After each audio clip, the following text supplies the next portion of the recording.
ಕರ್ನಾಟಕ ರಾಜ್ಯ ಪಂಚಾಯತ್ ಅಭಿವೃದ್ಧಿ ಅಧಿಕಾರಿಗಳ ಬಿ ಗ್ರೇಡ್ ಹುದ್ದೆ ಉನ್ನತೀಕರಣ ಸಂಘದ ಜಿಲ್ಲಾ ಘಟಕ ಕಲಬುರಗಿ ವತಿಯಿಂದ ಸಂಘದ ರಾಜ್ಯ ನಿರ್ದೇಶಕರು ಹಾಗೂ ಅಧ್ಯಕ್ಷೆಯೂ ಆಗಿರುವ ಕುಮಾರಿ ರಾಜೇಶ್ವರಿ ಸಾಹು ಅವರಿಗೆ ಅಭಿನಂದನಾ ಸಮಾರಂಭವನ್ನು ಆಯೋಜಿಸಲಾಯಿತು. ನಗರದ ಕಟ್ಟಡ ಭವನದಲ್ಲಿ ದಿನಾಂಕ 9/3/2026ರಂದು ಸಾಯಂಕಾಲ 4:30 ಗಂಟೆಗೆ ನಡೆದ ಕಾರ್ಯಕ್ರಮದಲ್ಲಿ ರಾಜ್ಯ ಮಟ್ಟದ ಝಿ ಅಚೀವರ್ಸ್ ಅವಾರ್ಡ್ 2026 ಹಾಗೂ ಭೂಮಿ ಟಿವಿ ವಾಹಿನಿಯ ವಿಶ್ವ ಕನ್ನಡಿಗ ಪ್ರಶಸ್ತಿ ಪುರಸ್ಕೃತರಾದ ಕುಮಾರಿ ರಾಜೇಶ್ವರಿ ಸಾಹು ಅವರಿಗೆ ಸನ್ಮಾನಿಸಿ ಗೌರವಿಸಲಾಯಿತು. ಈ ಸಂದರ್ಭದಲ್ಲಿ ಸಂಘದ ಪದಾಧಿಕಾರಿಗಳು, ಸದಸ್ಯರು ಹಾಗೂ ವಿವಿಧ ಕ್ಷೇತ್ರಗಳ ಗಣ್ಯರು ಉಪಸ್ಥಿತರಿದ್ದು, ಕುಮಾರಿ ರಾಜೇಶ್ವರಿ ಸಾಹು ಅವರ ಸೇವಾ ಮನೋಭಾವ, ಸಂಘಟನಾ ಕೌಶಲ್ಯ ಮತ್ತು ಪಂಚಾಯತ್ ಅಭಿವೃದ್ಧಿ ಅಧಿಕಾರಿಗಳ ಹುದ್ದೆ ಉನ್ನತೀಕರಣಕ್ಕಾಗಿ ಅವರು ನೀಡುತ್ತಿರುವ ಕೊಡುಗೆಯನ್ನು ಮೆಚ್ಚಿ ಅಭಿನಂದಿಸಿದರು. ಕಾರ್ಯಕ್ರಮದಲ್ಲಿ ಮಾತನಾಡಿದ ಅತಿಥಿಗಳು, ಸಂಘದ ಬೆಳವಣಿಗೆಯಲ್ಲಿ ಹಾಗೂ ಅಧಿಕಾರಿಗಳ ಹಿತಾಸಕ್ತಿಗಾಗಿ ಕುಮಾರಿ ರಾಜೇಶ್ವರಿ ಸಾಹು ಅವರು ಸಲ್ಲಿಸುತ್ತಿರುವ ಸೇವೆ ಶ್ಲಾಘನೀಯವಾಗಿದ್ದು, ಮುಂದಿನ ದಿನಗಳಲ್ಲಿಯೂ ಇದೇ ರೀತಿ ಸಮಾಜಮುಖಿ ಕಾರ್ಯಗಳನ್ನು ಮುಂದುವರೆಸಲಿ ಎಂದು ಹಾರೈಸಿದರು. ಕಾರ್ಯಕ್ರಮವು ಆತ್ಮೀಯ ವಾತಾವರಣದಲ್ಲಿ ನೆರವೇರಿತು. ಈ ಕಾರ್ಯಕ್ರಮಕ್ಕೆ ಯಾವುದೇ ಅಡೆತಡೆ ಅಥವಾ ಯಾವುದೇ ವಿಘ್ನ ಬರಬಾರದಂತಿರುವುದು ನಾನು ಗಣಪತಿಯನ್ನು ಸ್ಮರಿಸಿ ಇವತ್ತಿನ ಕಾರ್ಯಕ್ರಮ ಆರಂಭ ಮಾಡುತ್ತೇವೆ. ಅದಕ್ಕೆ ತಾವೆಲ್ಲರೂ ಶಾಂತ ಚಿತ್ತದಿಂದ ಕೇಳಿದರು.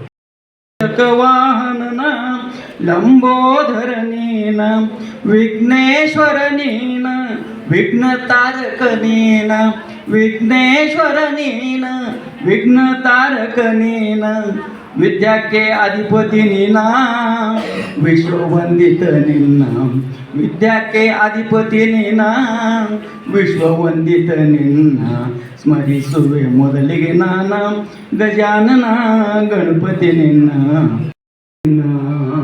ಮೊದಲಿಗೆ ನೆನೆಯುವ ನಾನು ಗಜಾನನ ಗಣಪತಿ ನಿನ್ನ, ಪಾವನ ಮಾಡೋ ನನ್ನ, ಪಾವನ ಮಾಡೋ ನನ್ನ, ಸ್ತುತಿಸುವೆ ನಾನಿನ್ನ, ಸ್ಮರಿಸುವೆ ಮೊದಲಿಗೆ ನಾನ ಗಜಾನನ ಗಣಪತಿ ನಿನ್ನ, ಸ್ಮರಿಸುವೆ ಮೊದಲಿಗೆ ನಾನ. ಪಂಚಾಯತ್ ಅಭಿವೃದ್ಧಿ ಅಧಿಕಾರಿಗಳ ಬಿ ಗ್ರೇಡ್ ಹುದ್ದೆಯ ಉನ್ನತೀಕರಣ ಸಂಘ ಬೆಂಗಳೂರು, ಜಿಲ್ಲಾ ಘಟಕ ಕಲಬುರಗಿ, ರಾಜ್ಯ ಮಟ್ಟದ ಝಿ ಅಚೀವರ್ಸ್ ಅವಾರ್ಡ್ 2026 ಹಾಗೂ ವಿಶ್ವ ಕನ್ನಡಿಗ ಶ್ರೀ ಕುಮಾರಿ ರಾಜೇಶ್ವರಿ ಸಾಹು ಮೇಡಮ್ ಅವರ ಈ ಒಂದು ಅಭಿನಂದನಾ ಕಾರ್ಯಕ್ರಮಕ್ಕೆ ದಿವ್ಯ ಅಧ್ಯಕ್ಷತೆಯನ್ನು ವಹಿಸಿದಂಥ ಶ್ರೀ ವಿಜಯಕುಮಾರ್ ತಿಗಲ್ತಿಪ್ಪಿ ಅಧ್ಯಕ್ಷರು, ಜಿಲ್ಲಾ ಕನ್ನಡ ಸಾಹಿತ್ಯ ಪರಿಷತ್ರವರಿಗೆ ಈ ಕಾರ್ಯಕ್ರಮದ ವತಿಯಿಂದ ತುಂಬ ಹೃದಯದ ಸ್ವಾಗತವನ್ನು ಕೊಡೋಣ. ಸಾರ್ವಜನಿಕ ಸೇವೆ ಆಡಳಿತ ಪಾರದರ್ಶಕತೆ ಆದ್ಯತೆ ನೀಡಿ ಸೇವೆ ಸಲ್ಲಿಸುತ್ತಾರೆ. ಇವರು ಹಲವಾರು ಜನಪರ ಯೋಜನೆಗಳನ್ನು ಯಶಸ್ವಿಯಾಗಿ ಅನುಷ್ಠಾನಗೊಳಿಸಿರುವಂತಹ ಅಧಿಕಾರಿಗಳಾಗಿ ಸೇವೆ ಸಲ್ಲಿಸ್ತಾ ಇದ್ದಾರೆ. ಇವರೊಂದಿಗೆ ಅವರು ಬೆಂಗಳೂರಿನ ಕೇಂದ್ರವಾಗಿ ಹುದ್ದೆ ಉನ್ನತೀಕರಣ ಸಂಘದ ರಾಜ್ಯ ನಿರ್ದೇಶಕರಾಗಿಯೂ ಕೂಡ ಸೇವೆ ಸಲ್ಲಿಸುತ್ತಿದ್ದಾರೆ ಅಂತ ಕೂಡ ವಿಶೇಷ ಇದೆ. ಸಂಘಟನಾ ಕಾರ್ಯಗಳಲ್ಲಿ ಸಕ್ರಿಯ ಪಾತ್ರ ವಹಿಸಿ ಸರ್ಕಾರಿ ಸೇವೆಗೆ ಸೇರುವ ಮೊದಲು ಸುಮಾರು 10 ವರ್ಷಗಳ ಕಾಲ RSS ಹಾಗೂ ABVP ಕಾರ್ಯಕರ್ತೆಗೆ ಸಮಾಜಮುಖಿ ಚಟುವಟಿಕೆಗಳನ್ನು ತೊಡಗಿಸಿಕೊಂಡಿದ್ದರು. ಬಳಿಕ ಕರ್ನಾಟಕ ರಕ್ಷಣಾ ವೇದಿಕೆಯ ಯುವ ಸೈನ್ಯದ ರಾಜ್ಯ ಉಪಾಧ್ಯಕ್ಷರಾಗಿ 2 ವರ್ಷಗಳ ಕಾಲ ಸೇವೆ ಸಲ್ಲಿಸಿ ಸಂಘಟನಾ ಹಾಗೂ ಸಾಮಾಜಿಕ ಹೋರಾಟಗಳಲ್ಲಿ ಪ್ರಮುಖ ಪಾತ್ರ ವಹಿಸಿರುವಂತಹ ಇವರು ತಮ್ಮ ಪ್ರಶಸ್ತಿ ಸೇರಿದಂತೆ ಕೋವಿಡ್-19 ಅವಧಿಯಲ್ಲಿ ಅತ್ಯುತ್ತಮ ಸೇವೆ ಸಲ್ಲಿಸಿರುವಂತಹ ಇವರು ಈ ಒಂದು ಪ್ರಶಸ್ತಿಗೆ ಕಾರಣೀಭೂತರಾಗಿದ್ದಾರೆ.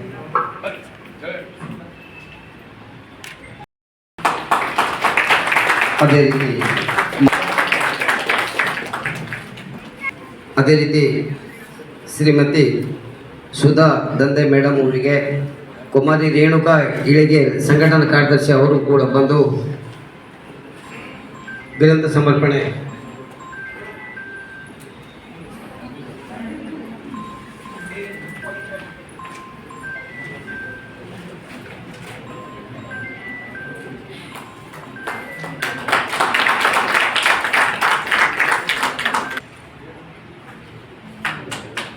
ಅದೇ ರೀತಿ BK ಸರ್ಕಲ್ನ ಶರಣಗೌಡ ಪಾಟೀಲ್ ಸರ್ ಅವರಿಗೆ ನಮ್ಮ ಧರ್ಮನೇಶ್ ದನೀಶ್ ಅವರು ಬಂದು ಗೌರವ ಸಮರ್ಪಣೆ ನಡೆಸ್ಕೊಡ್ಬೇಕಾಗುತ್ತೆ.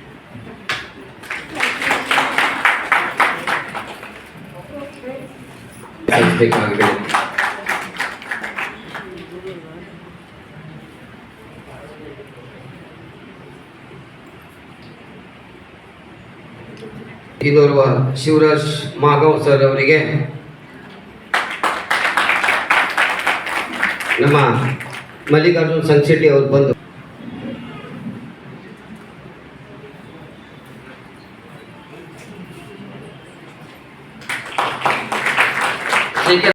ಕಸಾಪ ಕಲಬುರಗಿ ವತಿಯಿಂದ ಅಭಿನಂದನಾ ಕಾರ್ಯಕ್ರಮವನ್ನ ಹಮ್ಮಿಕೊಂಡಿದ್ದಾರೆ. ಈ ಒಂದು ಅಭಿನಂದನಾ ಕಾರ್ಯಕ್ರಮಕ್ಕೆ ಆಕ್ಚುಲಿ ಬಹಳಷ್ಟು ನಮ್ಮ ಆಫೀಸರ್ಸ್ ಬರಬೇಕಾಗಿತ್ತು, ಎಲ್ಲ ಮೇಲಾಧಿಕಾರಿಗಳು ಬರಬೇಕಾಗಿತ್ತು. ಅನಿವಾರ್ಯ ಕಾರಣದಿಂದ ಆ ವಿಷಯ ಇವಾಗ ಫಸ್ಟ್ಗೆ ಹೇಳ್ಬಿಡ್ತೀನಿ. ಏನಾಯ್ತಂದ್ರೆ ಇವತ್ತು ಸ್ಟ್ರೈಕ್ ಮಾಡ್ಬೇಕಂತ ಒಂದು ಮನವಿ ಕೊಡಕ್ಕೆ ಹೋಗಿದ್ವಿ ಜಿಲ್ಲಾ ಪಂಚಾಯತ್ಗೆ. ಒಬ್ಬರು ಜೇವರ್ಗಿ ತಾಲೂಕಿನ ಒಬ್ಬ ನಮ್ಮ ಸಹೋದರಿ ಮಹಿಳಾ PDO ಅವರ ಒಂದು ಅಹಿತಕರ ಘಟನೆ ಆಗಿದ್ದ ಕಾರಣ ಹಾಗಾಗಿ ನಮ್ಮ ಅಧಿಕಾರಿಗಳು ಅನುಪಸ್ಥಿತಿಯಲ್ಲಿದ್ದಾರೆ. ಈ ಒಂದು ಕಾರ್ಯಕ್ರಮದ ವೇದಿಕೆ ಮೇಲೆ ಈ ಕಾರ್ಯಕ್ರಮದ ಘನ ಅಧ್ಯಕ್ಷತೆಯನ್ನು ವಹಿಸಿಕೊಂಡಿರುವಂತ ವಿಜಯ್ ಕುಮಾರ್ ತೆಗಲ್ತಿಪ್ಪಿ ಸರ್ ಅವರೇ ಹಾಗೂ ದಿನ ಈ ಅಭಿನಂದನಾ ಕಾರ್ಯಕ್ರಮ ಇಟ್ಕೊಂಡ್ರು. ನಾನು ಆಕ್ಚುಲಿ ಹೇಳ್ಬೇಕಂತಂದ್ರೆ ಪ್ರಶಸ್ತಿಗೆ ಆಯ್ಕೆ ಆಗಿರೋದೇ ನನ್ನ ಪರಿಶ್ರಮದಿಂದನೇ ಆಯ್ಕೆ ಆಗಿದ್ದೀನಿ. ಅದು ಕಲಬುರಗಿಯ ಮಾಧ್ಯಮ ಮಿತ್ರರು ನನ್ನನ್ನ ಅಲ್ಲಿಗೆ ಆಯ್ಕೆ ಮಾಡಿಬಿಟ್ಟು ಕಳಿಸಿದ್ರು ಬೆಂಗಳೂರಿಗೆ. ಒಂದು ಭೂಮಿ ಚಾನಲ್ ಅರ್ಪಿಸುವ ಭೂಮಿ ಮೀಡಿಯಾ ನೆಟ್ವರ್ಕ್ ಅರ್ಪಿಸುವ ವಿಶ್ವ ಕನ್ನಡಿಗ ಪ್ರಶಸ್ತಿ ಒಂದು, ಇನ್ನೊಂದು ಜಿ ಅಚೀವರ್ಸ್ ಅವಾರ್ಡ್ 2026 ಅಂತ ರಾಜ್ಯ ಮಟ್ಟದ ಪ್ರಶಸ್ತಿ. ಈ ಎರಡು ಪ್ರಶಸ್ತಿಗಳಿಗೆ ನಾನು ಆಯ್ಕೆ ಆಗಿದ್ದೇನೆ ಮತ್ತು ಸನ್ಮಾನವನ್ನ ಪಡೆದುಕೊಂಡು ಕಲಬುರಗಿ ಜಿಲ್ಲೆಗೆ ಆಗಮಿಸಿದ್ದೇನೆ. ಈ ಒಂದು ಹಳ್ಳಿಯಲ್ಲಿ ಗ್ರಾಮೀಣ ಭಾಗದಲ್ಲಿ ವಿಶಿಷ್ಟವಾದಂಥ ಸಾಧನೆಯನ್ನ ಗುರುತಿಸಿ ಒಂದು ಪುಟ್ಟ ಹಳ್ಳಿಯಿಂದ ಬಂದ್ಬಿಟ್ಟು ಒಂದು ಸಮಾಜಮುಖಿಯಾಗಿ ಕೆಲಸ ಮಾಡೋದನ್ನ ಗುರುತಿಸ್ಬಿಟ್ಟು ಭೂಮಿ ಚಾನಲ್ದವರು ನನ್ನನ್ನು ಅದು ಆ್ಯಕ್ಚುಲಿ ಮೈಸೂರು ಚಾನಲು, ಮೈಸೂರು ಜಿಲ್ಲೆದು, ಮೈಸೂರು ಜಿಲ್ಲೆಯವರು ನನ್ನನ್ನು ಗುರುತಿಸ್ಬಿಟ್ಟು ಕರೆದ್ರು, ಇಂಟರ್ವ್ಯೂ ಮಾಡಿಬಿಟ್ಟು ಮೇಡಮ್ ನೀವು ಆಯ್ಕೆ ಆಗಿದ್ದೀರಿ ಅಂತ ಹೇಳಿ ಅಲ್ಲಿ ಕರೆಸಿ ನನಗೆ ಚಾಮರಾಜಪೇಟೆ ಸಾಹಿತ್ಯ ಪರಿಷತ್ನಲ್ಲಿ ಕರೆಸಿ ಸನ್ಮಾನ ಮಾಡಿದ್ರು. ಎಲ್ಲ ರಾಜ್ಯ ಮಟ್ಟದ ಅನೇಕ ನಾಯಕರುಗಳು ಅಲ್ಲಿ ಉಪಸ್ಥಿತರಿದ್ದರು. ಅದು ಒಂದಾಯಿತು. ಇನ್ನೊಂದು ಜಿ ಅಚೀವರ್ಸ್ ಅವಾರ್ಡ್ 2026 ಅಂತ, ಇದು ಅಂತೂ ಕಾಮನ್ ಆಗಿ ಎಲ್ರಿಗೂ ಗೊತ್ತಿದೆ. ಜಿ ಕನ್ನಡ ನ್ಯೂಸ್ ಚಾನಲ್ ಎಲ್ಲರೂ ಟಿವಿಯಲ್ಲಿ ನೋಡ್ತೀವಿ. ಆ ಚಾನಲ್ ವತಿಯಿಂದ ಕೊಡುವಂಥ ಜಿ ಅಚೀವರ್ಸ್ ಅವಾರ್ಡ್ ಅಂತ ಕರ್ನಾಟಕದಿಂದ ಒಟ್ಟು 30 ಜನರಿಗೆ ಸೆಲೆಕ್ಟ್ ಮಾಡಿದ್ದಾರೆ. ನಾನು ಆ್ಯಕ್ಚುಲಿ ವಿಶ್ವ ಕನ್ನಡಿಗ ಪ್ರಶಸ್ತಿ ತಗೊಳ್ಳೋಕ್ಕೆ ಬೆಂಗಳೂರಿಗೆ ಹೋಗಿದ್ದೆ. ಅಲ್ಲೇ ಅದು ಒಂದು ಪ್ರಶಸ್ತಿ ತಗೊಂಡು ದಿನನೇ ಎಲ್ಲ ಮೀಡಿಯಾದಲ್ಲಿ ಕೇಳಿಬಿಟ್ಟು ಒಂದೇ ದಿನದಲ್ಲಿ ನನ್ನನ್ನು ಅವರು ಆಯ್ಕೆ ಮಾಡಿಬಿಟ್ಟು ಕರೆಸ್ಬಿಟ್ಟು ಪ್ರಶಸ್ತಿ ಕೊಟ್ಟರು. ನಾನು ಒಂದು ಪ್ರಶಸ್ತಿ ತಗೊಳ್ಳೋಕೆ ಹೋಗಿ 2 ಪ್ರಶಸ್ತಿಯನ್ನು ತಗೊಂಡು ಬಂದಿದ್ದೇನೆ ಜಿಲ್ಲೆಗೆ. ಈ ಪ್ರಶಸ್ತಿ ಬರೋದು ಇವತ್ತು ತುಂಬ ನಿಜವಾಗ್ಲೂ ಹೇಳ್ಬೇಕಂದ್ರೆ ನನಗೆ ತುಂಬ ಖುಷಿ ಅನಿಸ್ತಾ ಇದೆ. ಅದು ನಾನು ಬೆಂಗಳೂರಲ್ಲಿ ಪ್ರಶಸ್ತಿ ತಗೋಬೇಕಾದ್ರೂ ಅಷ್ಟೇ ಖುಷಿ ಆಗಿತ್ತು.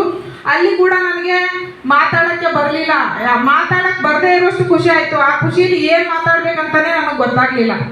ಯಾಕಂತಂದರೆ ನಾನೇನು ಅಂಥ ದೊಡ್ಡ ಸಾಧನೆ ಏನು ಮಾಡಿಲ್ಲ. ನಾನೇನು 100 ಕೋಟಿ ಆಸ್ತಿ ಒಡತಿ ಕೂಡ ಅಲ್ಲ ಎಲ್ರಿಗೂ ದಾನ ಮಾಡಿ ಸಮಾಜಮುಖಿ ಕೆಲಸ ಮಾಡೋದಕ್ಕೆ. ನಾನು ಕೂಡ ಆಫ್ಟರ್ ಒಂದು PDOನೇ ಇದ್ದೀನಿ. ಅಷ್ಟೇ ನಾನು ಬಾಲ್ಯದಿಂದಲೂ ಮಾಡಿದ್ದು ಏನಂತಂದರೆ ನನ್ನ ಶೈಕ್ಷಣಿಕ ಜೀವನದಿಂದ ಹಿಡ್ಕೊಂಡು ನಾನು ಮಾಡಿರೋದು ಒಂದೇ ಒಂದು ಕೆಲಸ ಏನಂತಂದರೆ ಸಮಾಜಕ್ಕಾಗಿ ಒಂದು ದಿನದಲ್ಲಿ ಒಂದಿಷ್ಟು ಸಮಯವನ್ನು ಸಮಾಜಕ್ಕಾಗಿ ತೆಗೆದಿಟ್ಟಿದ್ದೇನೆ. ಒಂದು ವಾರದಲ್ಲಿ ಒಂದಿಷ್ಟು ಸಮಯವನ್ನು ಸಮಾಜಕ್ಕಾಗಿ ತೆಗೆದಿಟ್ಟಿದ್ದೇನೆ. ನಾನು ವಿದ್ಯಾರ್ಥಿ ಜೀವನದಿಂದ ಹಿಡ್ಕೊಂಡು ಏನು ಅಷ್ಟು ಆರ್ಥಿಕವಾಗಿ ಸದೃಢವಾದಂಥ ಕುಟುಂಬ ಏನು ನಮ್ದಲ್ಲ. ಎಲ್ಲ ಊರಿನ ಹಿರಿಯರು ಇಲ್ಲೇ ಬಂದಿದ್ದಾರೆ. ಅಂಥದ್ದೇನೋ ಮೊದಲಿತ್ತು. ನಾನು ಓದಬೇಕಾದ್ರೆ ಅದು ಎಂಥ ಬಡತನ ಇತ್ತು, ಎಂಥ ಕಷ್ಟ ಇತ್ತು ಅಂದರೆ ಅಂಥ ಕಷ್ಟ ಇತ್ತು. ಅಂಥ ಕಷ್ಟದ ಮಧ್ಯೆನೂ ನಾನು ಯಾವತ್ತೂ ಎದೆ ಕುಂದಲಿಲ್ಲ. ಚಾಲೆಂಜ್ ಆಗಿ ತಗೊಂಡ್ಬಿಟ್ಟು ಓದಿದ್ದೀನಿ. ಆ ಓದುವಂಥ ಪರಿಸ್ಥಿತಿಯಲ್ಲಿ ಕೂಡ ನಾನು ಒಂದು 1500 ರೂಪಾಯಿ ತಿಂಗಳಿಗೆ ದುಡ್ದಾಗ ಕೂಡ ಅದರಲ್ಲಿ 20% ಭಾಗ ಇನ್ನೊಬ್ಬರಿಗೆ ಹಂಚ್ಕೊಂಡು ತಿಂದಿದ್ದೇನೆ. 60,000 ಸಂಬಳ ತಗೋಬೇಕಾದ್ರೂ ಸಮಾಜದೊಂದಿಗೆ ಹಂಚ್ಕೊಂಡು ತಿಂದಿದ್ದೇನೆ. ಇವತ್ತು 90,000 ಸಂಬಳ ತಗೋಬೇಕಾದ್ರೂ ಸಮಾಜದೊಂದಿಗೆ 30% ಭಾಗವನ್ನು ಹಂಚ್ಕೊಂಡು ತಿಂತಾ ಇದ್ದೇನೆ.